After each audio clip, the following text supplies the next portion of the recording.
you doing, buddy? Been a pretty chill weekend, man. Nice. Yeah. I wish I could say the same thing. Yeah, I didn't do much. We did a big fire this weekend, but Burning Man? close. Oh, we'll talk about that. It was pretty close. Yeah, it was close to Burning Man. What did you have going on? Well, college football's back. Okay. Cool. So your boy puts on that Carolina blue Uh-oh. and does his thing and watches the Tar Heels see if they can win. Let's see if they can win. And they did. Okay. Yeah, they beat South Carolina. It was Battle of the Carolinas. Well, that's good news, Yes, right? for North Carolina. Yeah. Bad news for South Carolina. Okay. Yeah, it was the Duke's Mayo kickoff game. Oh. It was really weird. Sponsored by Mayo. I don't indulge. My buddies call it food glue. I don't like mayo at all. But anyway, I don't like that saying. yeah, it's really horrible. It's kind of gross. That's coming from like an actual chef. Oh. Went to culinary art school and calls it food glue, baby. But no, man, it was dope, man. We out there to Bank of America Stadium. We tailgated, some beers, Yeah. some shots, some beer pong, and then went and watched the game. And yeah, Carolina won 31-17. So let's go Heels. Let's go. Off to a good start for the season. It was me and my buddy Nathan Schroed, and we were with a bunch of other people, but they were South Carolina fans, and we were surrounded by South Carolina fans. So it was like this sea of like that dark red that they wear. Yeah. And us in our Carolina blue polos were like, Just like a dot out there as well. we're just gonna talk junk the entire time, ladies and gentlemen. You know what we're here for. Yes. Yeah, every touchdown, we're going to do something really ridiculous. It was definitely a good time. We're recovering still. That's fair. Like Danny Glover from Lethal Weapon, getting too old for this shit. Yeah. I continue to do it. Well, not the only one, I assume. Carmen goes, why do you have to go so hard? Like, He said, why do you not go hard enough? Oh, God. Right? Yeah, Right? man. But no, it was definitely fun.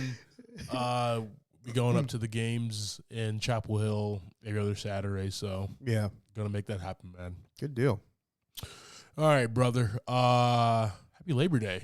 No, appreciate that. We are working. The man got us working on Labor Day. What the hell is wrong with this dude? There's That damn boss of ours. whoever made Mondays the thing is Just the worst, just man. the worst out there. Gosh, so guys, happy Labor Day to everybody. I know this drops on Thursday, but I hope you had a good Labor Day when you hear this.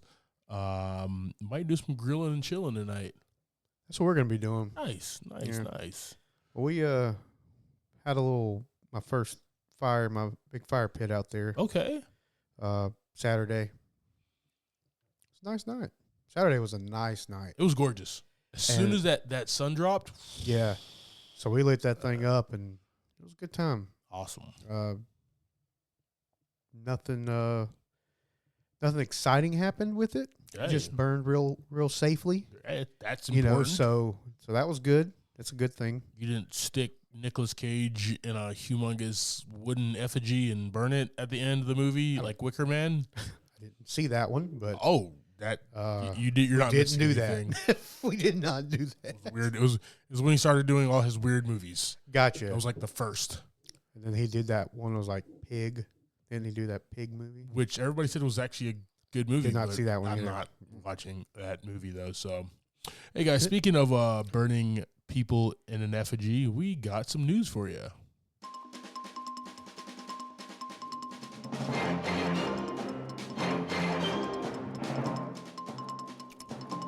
Oh yeah. All right, team. So, what is going on out there at Burning Man 2023 over there in Black Rock Desert? I believe it's the opposite of burning things right now. Everything is so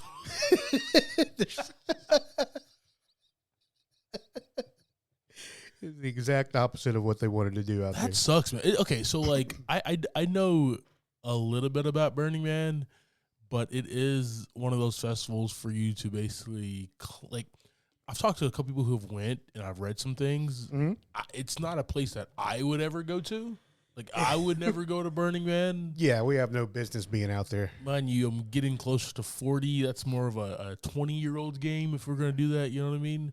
But, you know, you go out there, it's really spiritual, one with nature in the desert, and you take a bunch of drugs, and you kind of cleanse your spirit and stuff like that. And then at the end of the festival, they burn this, like, 80-foot wooden effigy thing or whatever. You know, the first one in 86 was 8 feet tall, and it's gotten up to like 80 feet. So yeah, it's pretty ridiculous. 90 feet in 2008. Sounds like they've gotten some engineers involved. Exactly. To build this thing. Got some good old boys from Caltech involved. Yeah, so, but no, this year supposedly, not even supposedly, it is true, man. It just rained out there in that desert. Yeah, it turned like in like slush, cementy type mud. I've been seeing video clips from out there where people are like getting stuck because it's just mud, and people getting out, but not in like an easy way. They're just like going as fast as they can and just flooring it, trying to get out all the mud. There's actually more like clay, like real thick, but still sinking vehicles and getting stuff stuck. And I saw a video of Chris Rock riding on the back of a pickup truck earlier today. Yeah, so he was out there, Diplo was out there, and they got out of there. Yeah, somebody's gonna help them get out. Yeah, but I love like all these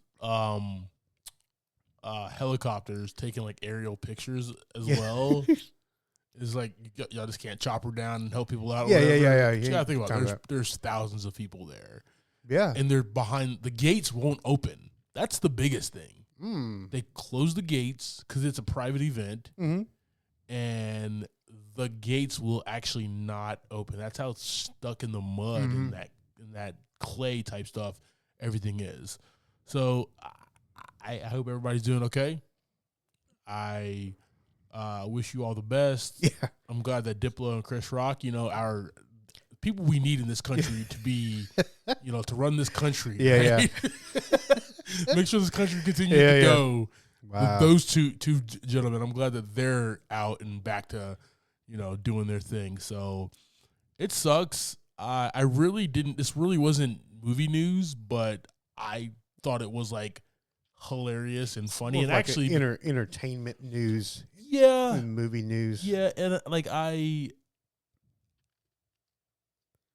would never go to. I'd never. This is it. Like I'm like I've always talked about like wanting to go to like one of these like festivals too. You know what I mean? And like be out there and rough it. I got a truck now, hook a trailer up to it or whatever. From someone who's been to some on my own to see them and have actually like performed at some of them. Don't do it, man. Don't do it. No, don't do it. I'm just gonna wake. I'm gonna sleep on that ground. Just wake up mad the next day. It is a rough few days for people who enjoy not doing that. Just roughing it. Yeah, like it's really just you're out there. Like, well, for that right there, you're out there. I mean, it ain't like you're gonna go leave and pick up some McDonald's and come back, or go out to the hotel or something and come back in the morning. You're just over there like.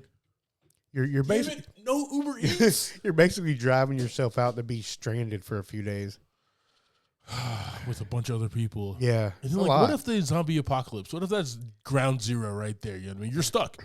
Well, at least they're gated in at this point, I guess. That's a good thing if you're looking at it as a zombie apocalypse start. These are things that like go through my head. At different events. You know what I mean? So yeah, it's that. I mean, Burning Man is its own thing out there. It's crazy. Wild. Yeah, wild, there's like, wild. Because a lot of these festivals, you know, it's a music festival, so they have a bunch of different artists come through, and then comedians open up for them or whatever, and then different acts. Burning Man, you're right. It's his own thing. There's no like set. There's like the community. Y'all just go out there, do that thing. If it's music, if it's arts, if it's just an orgy over here, whatever it is, you know what I mean? Like Burning Man is just wild. Because I've been to like Carolina Rebellion, you know, local one, and you know that you go and come. Yeah. You can camp too, but you're not like stuck in the middle of nowhere. Yeah. Like if you feel a point of like I got to get out of here, it's not difficult just to drive like 30 minutes home. So the thing, I've been to Carolina Rebellion one time with you. Yeah, you went with me, yeah. And that was one long day. It was just one day we went. Just stupid. There was like, I think, so don't get me wrong, it was really cool to see like all the different bands and everything out there, but like it's the middle of the summer. Everybody's wearing black because, you know, rock and roll, you got to wear your black stuff. Of course. It was like, no. And then me out there like in a pink polo or something, getting my Kanye West on. Like, wear your belt with the wells on it. Damn right. Let's go. All right. But anyway, everybody out there at Burning Man, I hope y'all get out and get home safely. Yes. Yeah, we're definitely keeping y'all in our thoughts during this time.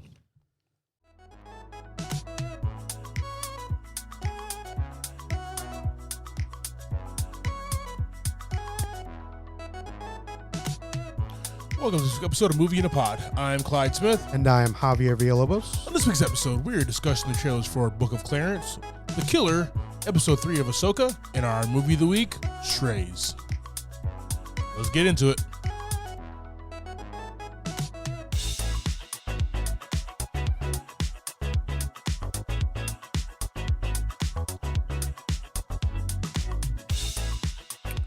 All right. Guys, nothing like a good Labor Day brewski. Got to keep it cold. It's fair. This Candle Fest thing here. Guys, we got some trailers here for you. The Book of Clarence. This is coming from our boys, Lakeith Stanfield, Benedict Cumberbatch, James McAvoy, directed by James Samuel. And we got The Killer, a new David Fincher flick with Michael Fassbender, guys. You're going to see our full reactions if you hop onto our YouTube page. Where you're able to see Javi's beautiful mug. I mean, the Beard Gang, fire right now, yeah, okay? Guys, you can click that link and the show notes, our link tree, all that good stuff. So you can see us and how we rock and roll through this, guys. Don't forget, always like, share, subscribe. Can't do this without you guys. Love you. All right, team. According to IMDb here, the Book of Clarence, a down-on-his-luck Jerusalemite, embarks on a misguided attempt to capitalize on the rise of celebrity and influence the Messiah for his own personal gain. Jerry leads on an exploration of faith in an unexpected path. All right, JV. Alrighty. You check out Jamie Samuel's last flick, The Harder They Fall? Yeah, I think I saw that one. That's the cowboy one. Yeah. With Big Driss. Yeah. Well, he is back with the Book of Clarence, man. Give me your thoughts on this trailer. Looks it looks like kind of a mix of comedy in with like this story, and I don't really know how to take it. Like, I don't know if it's supposed to be like comedic, or it just feels that way because they're kind of like making all these things a little bit bigger than you would think they would be. Like, like when he's talking about creating the miracles, he has an idea, and the guy we obviously know is not blind. Like, he pulls the blindfold off, and he's like, "I'm not blind. I can see. You know, that seems like it's going to be kind of funny, but is it really supposed to be, or is it just a big act kind of thing in the movie? Yeah. Kind of sitting on the fence here, like, as far as that. But it seems like it's going to be a really good story of these particular characters. But, yeah, I mean, it didn't give us a whole lot from the trailer. Nah, it did but not. It was like more of like trying to figure it out. Like, what's it supposed to be here? What are we supposed to be seeing? Yeah, man, that's a mark of a good trailer, where it just gives you just a little bit for it to like hook you to be like, all right, when does this drop? I cannot wait to see this, right? This is expected January 12th of 2024. So this is when this is planning on dropping. For one, I love the cast. Benedict Cumberbatch, James McAvoy, Lakeith Stanfield. We just watched him in Haunted Mansion. Davey Oye, Tiana Taylor, Alfred Woodard, Omar Sy, Caleb McLaughlin. Just like Chase Dillon is in this. Like, just a lot of great R.J. Seiler, really good cast. And with this cast, man, you're going to get a story about how it's almost two-sided. How they are seeing this guy named Jesus roll through Jerusalem and perform these miracles and get all this fame and fortune. And my man's like, I can do that as well. Yeah. That is a story of right now, if you Right. think about it, right? There is so many of these YouTube celebrities or TikTok stars or whatever where like, yo, I can do that as well. Right. And then they think and then their mom can do it and their dad can do it. Everybody is a TikTok star. You know what I mean? That's where I think kind of the vibe of this is going. Will he get into some trouble?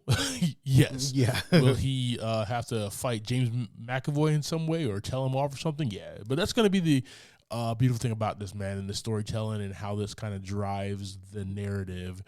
Is he all games? Is he all show? Does he really have some type of divine power, man? You know, tune in January 12th when this one drops, guys. So the Book of Clarence, we're going to throw this on our socials. Let us know your thoughts, guys. Did y'all like The Harder They Fall, James Samuel's first film? What do you think about Lakeith Stanfield? Still rocking and rolling, man, as a front man. I love that. So let's know your thoughts, team. Good deal. All right, team. According to IMDb, here we have The Killer, starring Michael Fassbender. After a fateful near miss, an assassin battles his employers and himself on an international manhunt he insists isn't personal. Thank you, David Fincher. You're bringing us this movie. It sounds awesome. Yeah. It looks awesome. I mean, it's a David Fincher flick, so I'm already game. Right. And with a killer cast as well. Oh, yeah. The thing with David Fincher films, man, they are dark, they are melodic, they are very creepy, and they always take you into the mind of your protagonist or sometimes antagonist. Might be the lead there, but always takes us into the mind of them. That's what he does very, very well. That's all this trailer did was like, all you heard was Michael Fassbender's voice, like reciting his, I guess his thing to keep him manifesto. Keep him in line. I don't know. I don't think that's what that is. Mantra. Yeah, what it is. Yes. His operandi. So you're right there in his mind the whole time, just listening to him repeat this thing in his head, trying to stay on track with his mission. Yeah, man. But then we have the mix of the tagline here is that he has to he's battling his employers and himself, right? So, like, it's almost like Fight Club. Like, a mission obviously goes wrong. Of course. Where he goes off of script. Of course. It wouldn't be a movie if he did. It wouldn't be a movie if he didn't, right? But it's one of those movies, and we always talk about it, right? Like, the bad guys just win. Yeah. Right? Yeah, he's got to, like, do something where he has to save somebody, right? And he does something off script. But the thing that's going to be interesting to me and what David Fincher does very well is, like, he's battling himself. Like, that's straight out of Fight Club type thing. And to see that on screen is going to be really dope. Michael Fassbender, one of the best in the game right now. I'm excited for this one. This drops on Netflix November 10th. I will have my behind on the couch watching this, and this is one that we might have to definitely throw on our season 6 slate, man. This looks like fun. Okay, cool deal.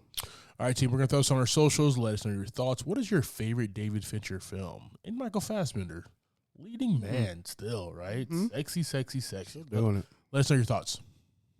All right, brother. Still rocking and rolling with Dave Filoni's Ahsoka. Yes. We got episode 3. Hera tangles with the New Republic. Politics while Ahsoka and Sabine Wren voyage to a distant planet. JV, your thoughts on this episode, brother? A lot of action this one. A lot going on. A lot of space. Cranked it up, bro. A lot of space time. Yeah. Hanging out. Hyperspace jumping. Very important. Space wells. Space wells. Space wells out there. That has a specific name. I don't remember what it was called. It's fine. Star wells, I think is what they're actually called. Okay. Yeah, we're picking up, having a little bit more battles, kind of moving in and out of scenes pretty quick. Yeah. A lot of story was in this episode. But most of it looked really good. Like, well, you know, it looked like Star Wars franchise, obviously. You know, they kind of got a look and feel no matter what movie or show you're in. But I did enjoy the spaceship battles. Yeah. In this one, that was really good. Ahsoka, like, just being out on the wings of the spaceship and stuff was wild. It's pretty badass. Just lightsaber fighting other ships. That was crazy. Yeah, do what you gotta do, man. Yeah. But like I said, the most beautiful part of the show, this particular episode, was them flying down through the planet and going through those like star wells. Yeah.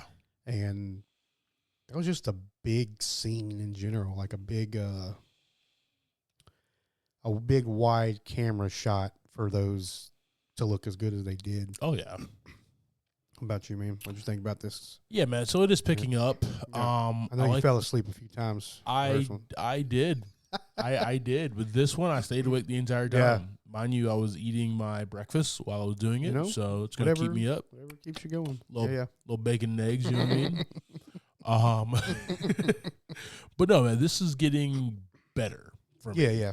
Where we are getting a little more action, and I like the stories that give you the action and exposition in one, right? Who can do both.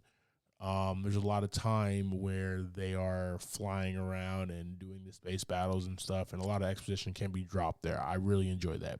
I do like that they are still building. Like, I feel like the payoff in Ahsoka is not going to be all that great, right, at the end, because Filoni's gearing up for the payoff in his Star Wars movie, right? So we're like, Ahsoka's gonna get us there, but we're gonna have to still wait for the movie to drop next year or 2 years or whatever. Yeah.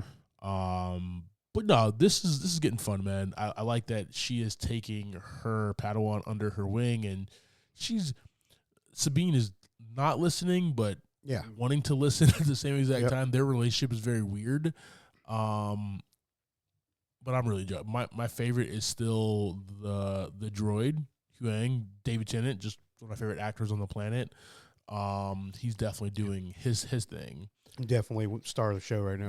Yeah. Just a great attitude on that droid. Because, like, he obviously works. He's the droid. He's Ahsoka's droid, but at the same exact time, he's like, I'm not really listening to you. I'm just going to do my own thing. Like, I'm going to talk shit the entire time. Yeah. So, yeah, guys, we're still rocking with Ahsoka. I thought it was going to come out stronger than what it is, but it's still a very good, tight story. And I'm going to hold everything until the end, but I like that we're building. Yeah. I'll put it like that, guys. All right, guys, we're going to throw this episode on our socials. Let us know your thoughts. You're still rocking and rolling with this series. What's been your favorite episode so far? 1, 2, or 3? Not a lot to choose from right now. No, not a lot. But I'd like to hear from you guys. So since we started watching this, me and my brother, we started going back through Star Wars movies. I mean, we started on episode 1. We made it to episode 3. Okay. So you got through Jar Jar Binks, you got to the Clone Wars, Yeah. or what is Attack of the Clones. Yeah, now we're on Revenge of the Sith. Did you finish Revenge of the Sith? Not yet. Okay. Or have you started it? We've started it, yeah. Okay. We're just kind of watching it as we have time. That's my favorite in that trilogy. It's a good one. That's a really good one. We did cross over, is it Rebels, like the series, animated series? Yeah. Which is like 7 seasons. So we were like, we'll figure that out later. Because I was watching it, the timeline suggested by Disney. Yeah. Ooh. So episode 1, 2, and then Rebels was the series. That's where Ahsoka comes into play. Yeah. But it's like seven seasons, and there's like 14 episodes in each one. 22 minutes long. So I was like, let's just go ahead and move on to episode 3. We'll figure that part out later. Yeah, we'll figure it out later, guys. So we're pushing through them right now. Okay. Good time. Okay. Definitely want to. So I have our buddy Mitchell, he has only seen one Star Wars movie. Okay. He took his fiance to go see Rise of Skywalker. No clue what's going on. No clue. No clue. He thought it was the worst movie ever, didn't he? Just said it was just a movie. Yeah, because that's all it was. It was just a movie. There was no like lore for him and everything. Yeah, yeah. I'm like, me and Darren, you know, we play Madden every Saturday morning. Me and Darren are like, dude, if your fiance loves these movies, that's a date. That's an easy date night, bro. Yeah, just episode 1. Start at episode 1. Run through it. Yes. Y'all can just watch a Star Wars movie and then you will know. That was the interesting thing. I'm like, just so you know, once we get to episode 4, we're going back in time. Yes. Like we're moving forward in time, but we're going back in time at the same time. He's like, what do you mean? You'll know when we get there. Oh, your brother's never seen them? No.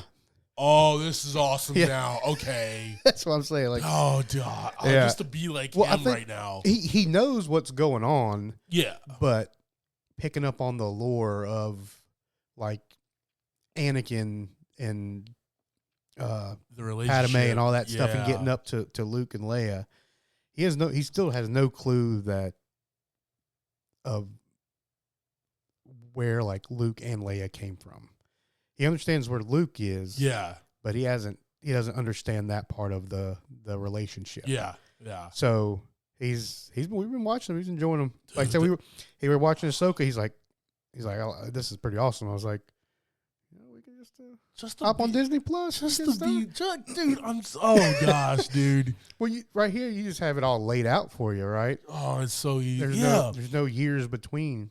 And then, but like even us growing up, right? Like I watched 4, 5, and 6 in that exact order a million times. Yeah, and that's all I had. Yeah, and then turn of the century, we got the prequels. Yeah, and so that's all we had. Right? And it was just like, this is perfect. I'm good to go. Good to go. But then like The Force Awakens drop and we're just like right? Like, oh my God. Like just to be your brother right now, man, that's just I wish I could do that all over again, man. Yeah, so we're having a good time. He's enjoying them. Good deal, man. I'm super excited. I gotta get Mitchell to do it as well, bro. Yeah, so it's something to learn about learning that backstory and it kind of being able to just start at episode 1 and move forward. Everything's connected, man. Yeah. Everything is connected. Damn family. So yeah.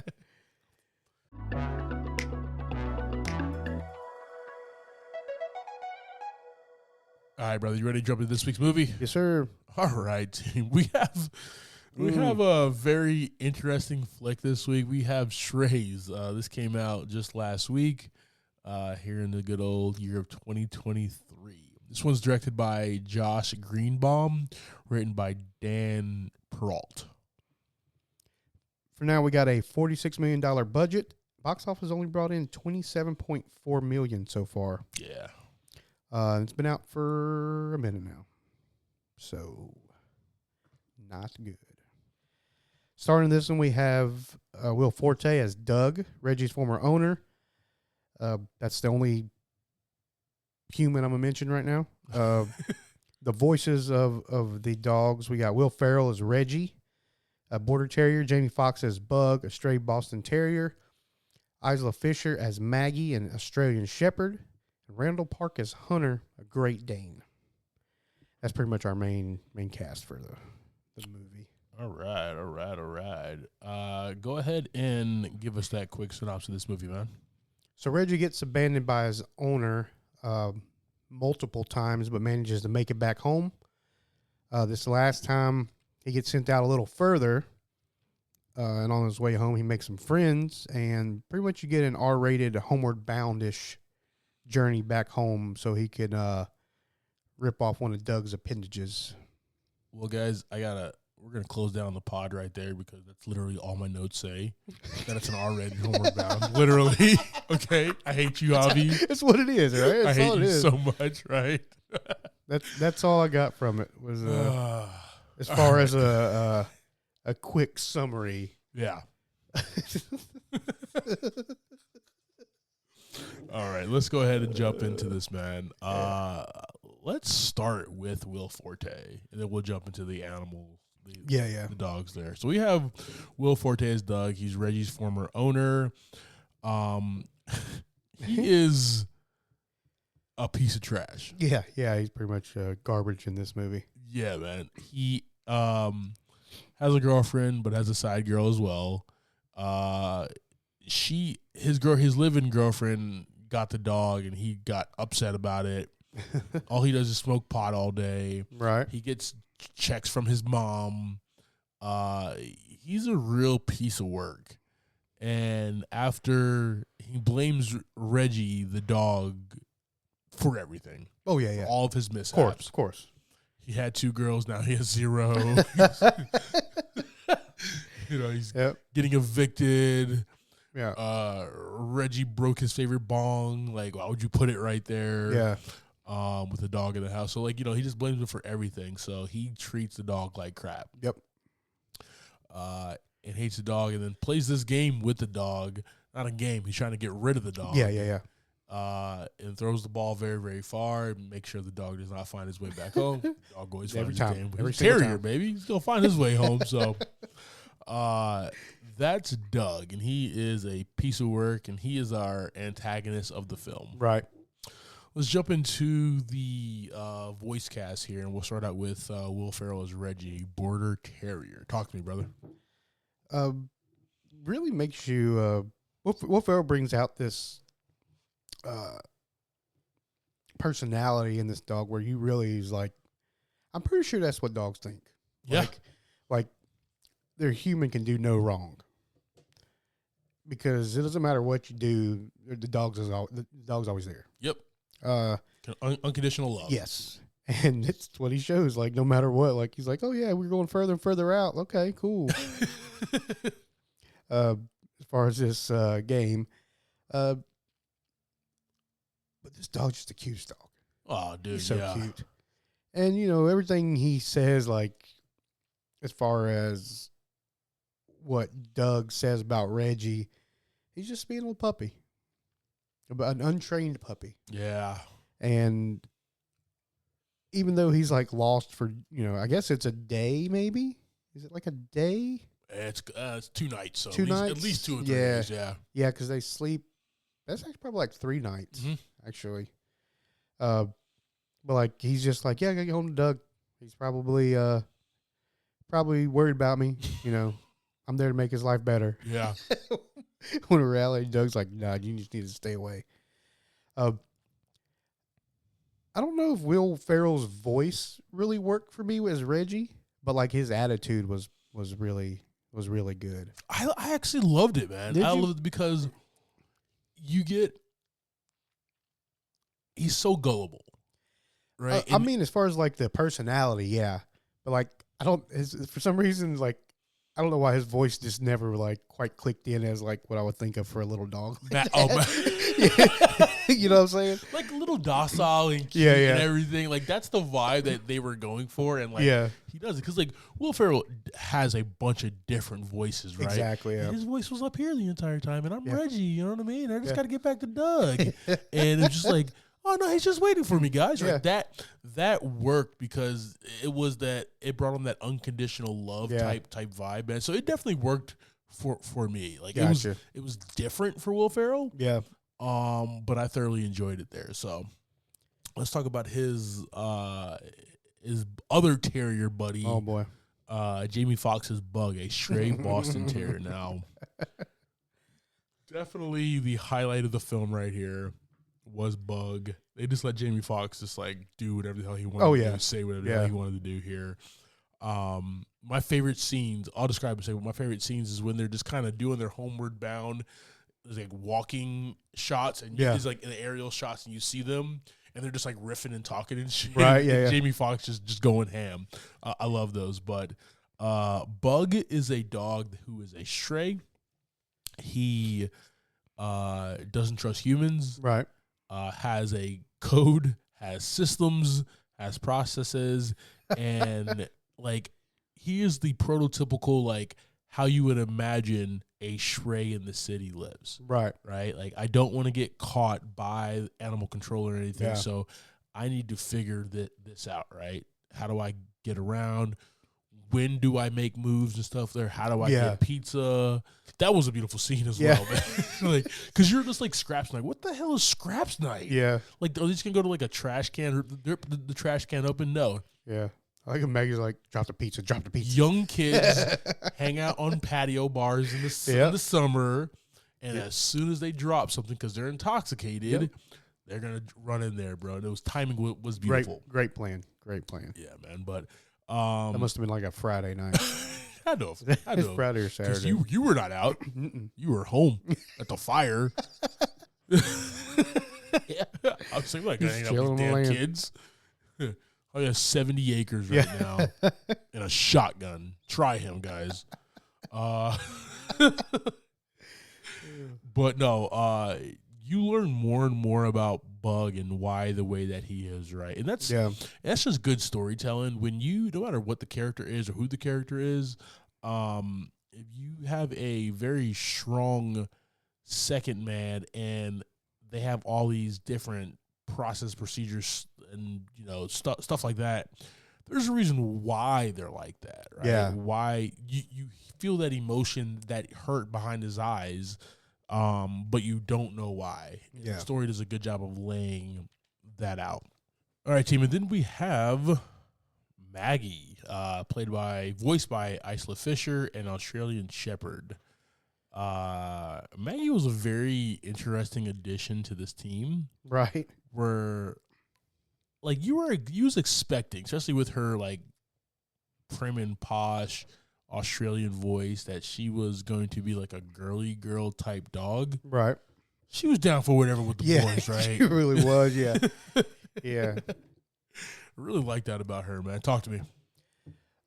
Yes, we see Maggie, and she's like, she was owned by somebody, and then they got a smaller dog, right? Yeah. That kind of what the story was. A little frou-frou dog. Yeah.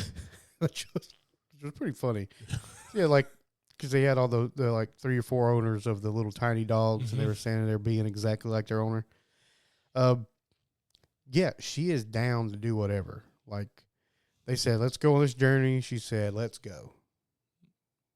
And let's make it happen. She had a little crush on Hunter. He was out there swinging that thing around. That thing was swinging, bro. Yeah. One of the cool traits about Maggie, and it's just her dog type being an Australian Shepherd, they have really good noses. Can smell really, really well, and that was definitely outlined in the movie several times. Yes. And like the one scene where she has to smell the scarf. Yeah. Like she smells the entire adventure or whatever. Oh, yeah. You can see the different scenes. Yeah, all the different scenes that she's like smelling, and then she goes, "Oh, nope, there's Reggie. Got him. He's this way." Nah, definitely. Like, we just smells like urine. Everything smells like pee over here. But definitely a good addition to the team there. Yeah, just one of the dudes. Basically. One of the dudes hanging out there. All right, you know what? Isla Fisher did the same exact thing in Tag.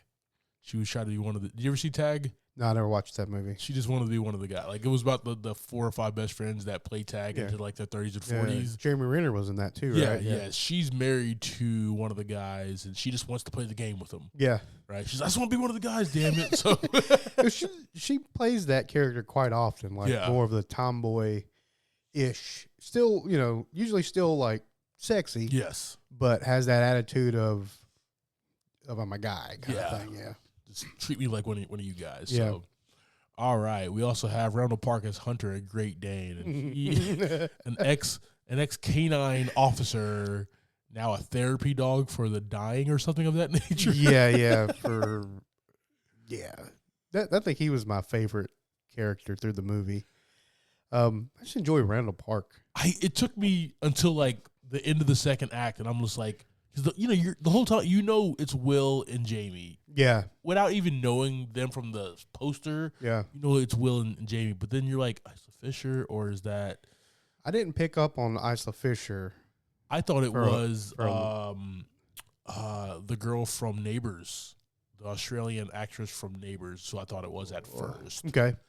Yeah, I didn't pick up on. I couldn't match the voice at all. And then I was like, the credits came, and I was like, oh, Isla Fisher. Of course it was. No. But she's never used her damn accent. Like, she never uses her natural voice. Yeah, but Randall Park right off the bat, I was like, oh, this dude. You knew it was him? Yeah. It took me a minute because I was just like, dude, who is this?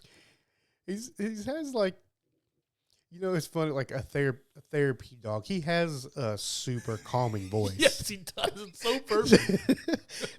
he doesn't get too excited. He doesn't talk like with a lot of ups and downs in his voice. He's just very soothing, calming voice and very chill guy. And that was Hunter as well. He's just like, yeah, we're maybe I should go talk. Well, he said, maybe I should go talk to him. I am a therapy dog. Yeah, man, just great guy. And, he also has a crush on Maggie. It's that will they, won't they type vibe the entire movie. Right. It's the story inside the story is what it is with them two. And he's also another great addition. The thing with him is, like, you want somebody who, like, when you see a Great Dane, they appear very scary, but Great Danes are like some of the best dogs on the planet, right? As far as just like being good, chill dogs. Yeah. They can be aggressive, but only if their owners do that. But he's super chill.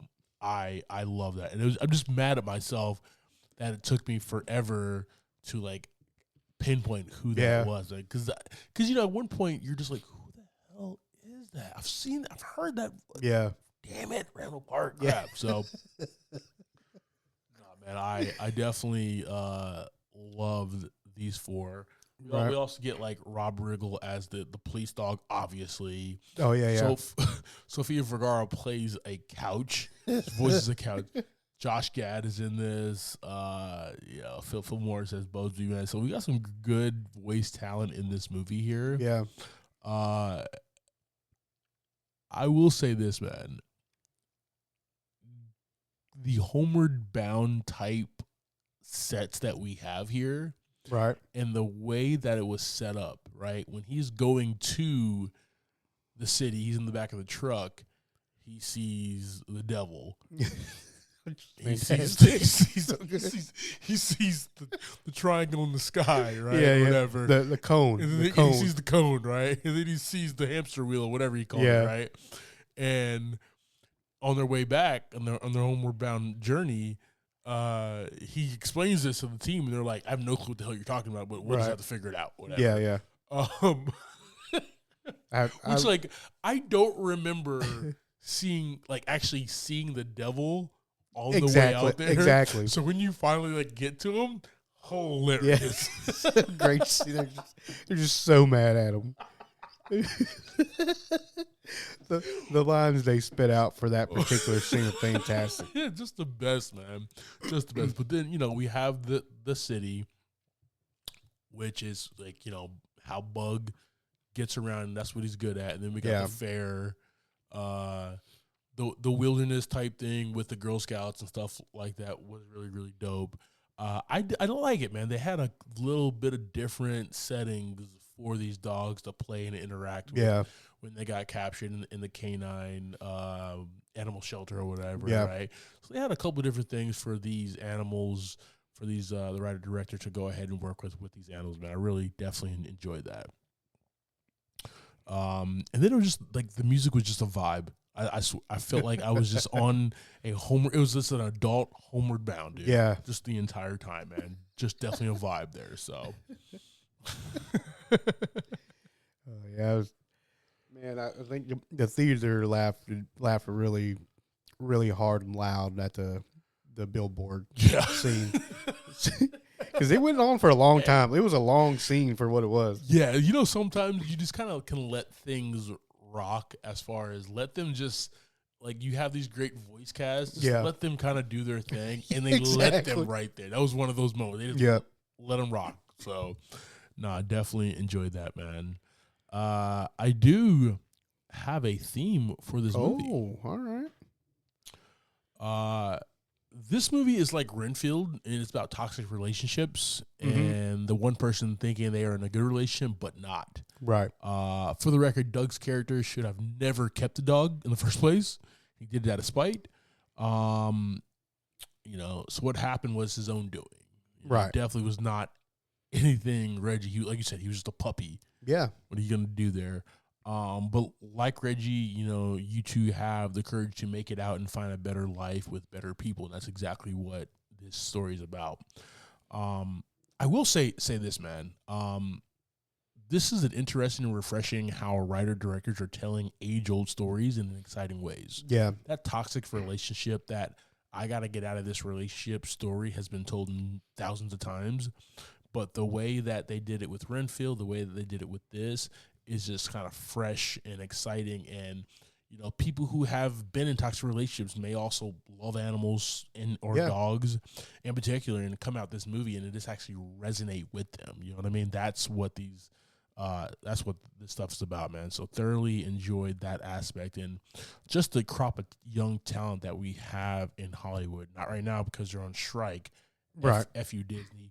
But if you try to throw some bread, let us know. Yeah. I was just talking about, don't take Star Wars down. I'm in the middle of working right now. Keep that up. If you don't mind.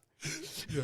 So they couldn't afford to take Star Wars down. Yeah, Right? no kidding. That will drive so many Disney Plus subscribers gone in a heartbeat. Yeah. So, but no, it definitely resonates with them. But yeah, give it up to all the young writer directors who are telling great stories, man. Sweet.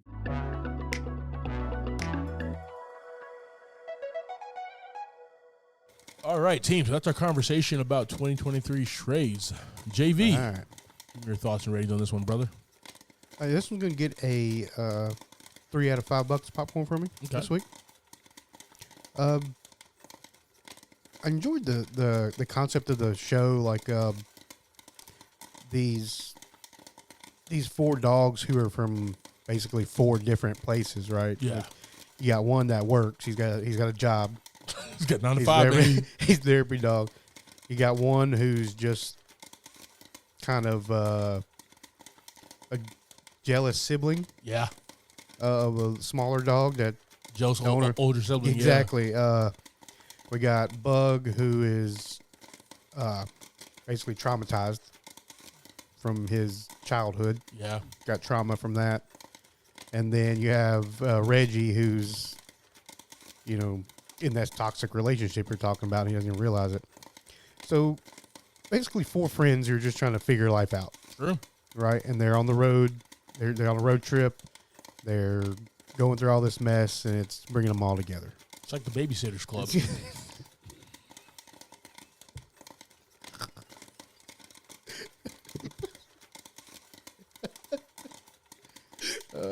Yeah, there you go. That one's a throwback there, boy. That's right. Oh man. Train of thought. Just off the rails. Off the rails right now. Just off the rails. Come on, dude. We got minutes left in the tape. Your editor's going to kill us. All in all, fun story. Some hilarious scenes with these guys. Some 3 out of $5 a popcorn. Good deal. Yep. What about you, man? Yeah, dude, I'm right there with you. I give this 3 buckets of popcorn. This, I thought this was going to be more in the city the entire time. Well, I know that he's going back home to do what he needs to do to Doug to get revenge, but I thought they were going to spend a lot more time in the city for him to kind of understand the way that Bug operates and stuff like that. We got that. We just got that really fast. Really fast, right? yeah. But then we got most of the time was an adventure story home for him to do the deed that he needs to do, and that culminated in this like hilariousness, right? Hilariousness, guys. Yeah. You gotta watch. Yeah, gotta watch that ending. Do not close your eyes. Will Forte gets it, guys. So did not expect it. Honestly, like that. I did not. Yeah, it went down a very specific way. Oh my gosh.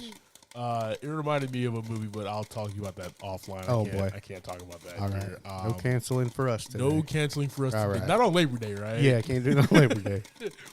But yeah, 3 buckets of popcorn, man. It was just a great adventure.